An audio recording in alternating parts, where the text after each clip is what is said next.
I'm going to introduce you to 4 water techniques and creating textures. And this is going to be for your underpainting, okay? This is not going to be for a full painting. This is going to be to help you as you draw with your Prismacolors to have some color underneath, so you don't have to really paint too much.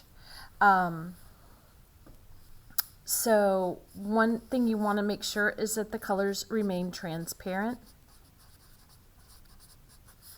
and do not overpaint. And when I say overpaint, I mean do not paint over and over again on the same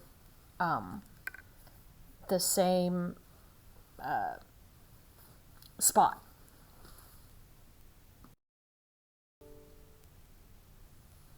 So now what we're going to do is we are going to work with something called wet on wet. So you have your watercolors. I'm just going to do, let's say we wanted to do a sky, like a sunset sky. So what we do, we would cover the area that we wanted to paint, and you don't paint over and over it, just one little layer. And maybe I want to like make the basic sky some yellow and orange, maybe some red. And you can see that I'm not wiping the colors, I'm just letting them sit there. And this will require a lot of patience on your part, because you need to really not disturb the colors, especially if you're putting opposite colors like orange, yellow and purple in there.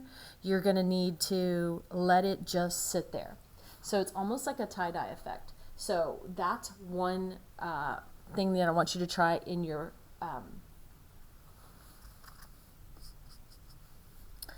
sketchbook. So this is called wet on wet. And that creates kind of a really, of course the watercolors are going to dry a little, they're going to dry a little bit lighter. So you'll be Prismacoloring over them, but at least it'll give you like some sort of semblance of some kind of swirling cloud formations. The next thing I want to do is I want to show you about working with grass, trees, anything like that. So what I'm doing is, this is wet on dry, which is the watercolor is wet. It's still pretty thin, and I'm not sweeping back and forth. I'm just letting the brush, that point of the brush, do its work. And with watercolor, like with every kind of painting, you really only want to use the tip of the brush, and you want to use, for this especially, a pointy brush. So now I put in green. Now I want to get the shadows underneath the whatever grass or a tree. So I'm going to go in with some blue.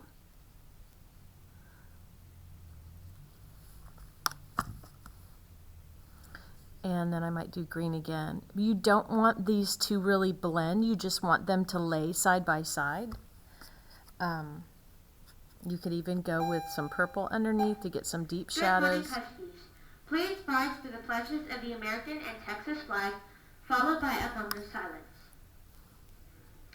And for the highlights of the trees, of course, you can add some yellow. I pledge allegiance to you can see that I have left white in between these little points, and I do not blend them. Later, when it dries, much later, you'll be able to use your Prismacolor to sort of create more of the branches of the trees and in between. You want to leave those white areas to see the light coming through the trees. Honor the Texas flag. I pledge allegiance to the Texas. The next one is going to be, so this is called wet on dry. The third one is going to be called salt. Please So remain you're going to standing use for a wet moment on of dry. silence. This might be really great if you are looking to make a kind of a ground like sand. So what I'm going to do is I'm going to mix opposite colors. So I'm going to mix green and red on this one, and I'm going to create like kind of a gray brown. If it's too purplish looking, add more green. If it's You too may be seated. Remember, high school green, today add is more May. red.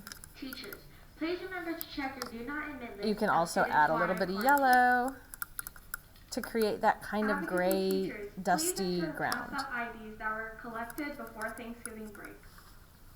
So I'm going to give a very, very light color. This is kind of a, All students interested in participating in the Hamilton Spelling Bee. you please can sign up certainly in your use ELA brown. classes and pick up a word Here's list. brown. You can see You it's a have to little be- bit different. You can even combine them. I'm not, Teachers, I'm please trying check to to not ensure paint students over it. are in dress code. And After as finishing it's their still backpacks wet, and badges this this does not work when it's dry. You're going to sprinkle just a tiny bit of salt. You don't want to cover it in salt. You just want a tiny bit of salt on the top of it.